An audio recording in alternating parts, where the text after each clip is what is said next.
আসসালামু আলাইকুম ভিউয়ার্স, আপনারা সবাই কেমন আছেন? আলহামদুলিল্লাহ আমরা সবাই অনেক ভালো আছি। অনেকদিন পর আপনাদের মাঝে আর একটা ভিডিও নিয়ে হাজির হলাম।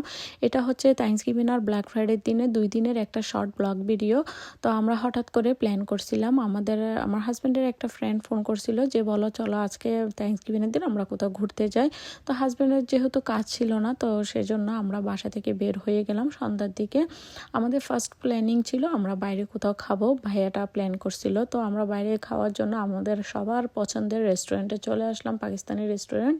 এটার নাম হচ্ছে সাথ। এটা হচ্ছে ফিলাডেলফিয়াতে। এটার খাবার আমাদের সবার অনেক বেশি পছন্দ। এই রেস্টুরেন্টের খাবার যে একবার খাইছিল সেই খাবারটা মানে মন থেকে ফেলতে পারে না, তার বারবার খেতে ইচ্ছে হয়।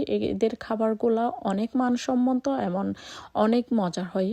এই রেস্টুরেন্টে যতবারই আসি ততবারই কিন্তু প্রচুর মানুষ থাকে। তো এখন যেহেতু ঠান্ডা চলতেছে, বাইরে মানুষ দাঁড়াইতে পারতেছিল না, তাই ভিতরে সবাই লাইনে দাঁড়াইছিল, আমরাও লাইনে দাঁড়াইছিলাম আমাদের খাবার অর্ডার করে।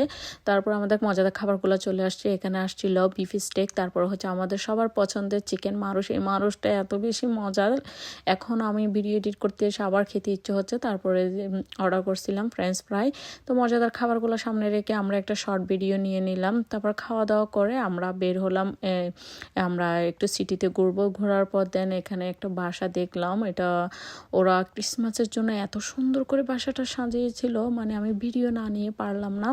আমি না, বিশেষ করে রাস্তা দিয়ে যত মানুষে যাচ্ছিল সবাই গাড়ি থেকে নামিয়ে নামিয়ে এখানে ছবি তুলতেছিল, ভিডিও করতেছিল। জায়গাটা এত বেশি সুন্দর ছিল আর এত সুন্দর করে ডেকোরেশন করছিল। কত $1000 যে ওরা খরচ করছে এদের বাড়ির পিছনে সেটা ধারণা নেই আমার, কারণ এখানে কোনো জায়গায় ওরা সামনে পেছনে কোনো জায়গায় ওরা খালি রাখে নাই। দেখেন কি পরিমাপ, কিভাবে পুতুল দিয়ে বিভিন্ন রকমের লাইটিংস দিয়ে কি সুন্দর করে বাসাটা সাজিয়েছিল। এত সুন্দর লাগতেছে বাসাটা, চোখ ধরার মতো বাসা। রাস্তায় সবাই তাকিয়েছিল বাসাটার দিকে, অনেক সুন্দর বাসা ছিল। এর পরের দিন থ্যাঙ্কসগিভিং উপলক্ষে আমাদের বাসায় ছোটোখাটো একটা সেলিব্রেশন করা হয়েছিল। এখানে আমাদের বাংলাদেশি মানে চট্টগ্রামের ঐতিহ্যবাহী দুরুস করা হয়েছিল, আস্ত চিকেন রোস্ট, তারপরে সাদা পোলাও, তারপরে ছিল টমেটো বাংলাদেশি স্টাইলের টমেটো সালাদ শসা দিয়ে, তারপরে ছিল গরুর মাংস। তো এই তো ছোটোখাটো এই আয়োজন, সবার পছন্দের খাবার আমাদের বাসার। তো খাওয়া দাওয়া করে আমরা বের হয়ে গেলাম। ব্ল্যাক ফ্রাইডে উপলক্ষে সেল, প্রতি বছরই ব্ল্যাক ফ্রাইডে উপলক্ষে অনেক মলের মধ্যে বিভিন্ন রকমের সেল থাকে, কিন্তু এইবারের ব্ল্যাক ফ্রাইডেতে আমি তেমন কোনো সেল দেখিনি। বরাবরই সবসময় যেরকমই থাকে সেরকমই ছিল, কারণ গত সপ্তাহে আমি আবার মলে আসছিলাম, তখনই দেখছিলাম যেরকম প্রাইস এখনই সেম প্রাইস, $1-2 করে কমাইছিল, এত বেশি না। তারপরে আমরা চলে আসলাম আবার প্রিমিয়াম আউটলেটে আসলাম। এখানে দেখতেছি নতুন কোনো ব্যাগ কালেকশন আসে না, মাইকেল কোর্সের সেই আগের ডিজাইনগুলা। তো মাইকেল কোর্সের ব্যাগগুলা দেখে তারপরে আমরা চলে গেলাম আমার হাজব্যান্ডের জন্য শপিং করতে।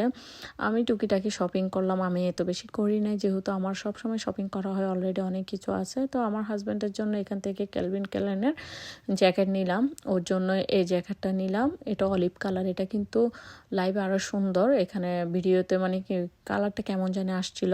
তারপরে আবার এই জ্যাকেটটা নিয়েছিলাম, মানে দুইটা, আমার হাজব্যান্ডের জন্য দুইটা নিয়েছিলাম। তারপরে দেন ওর জন্য আবার টুপি, তারপর আবার ওর জন্য আবার মেসি থেকে জ্যাকেটও নিয়েছিলাম। তো এগুলো ভিডিও করা হয়নি।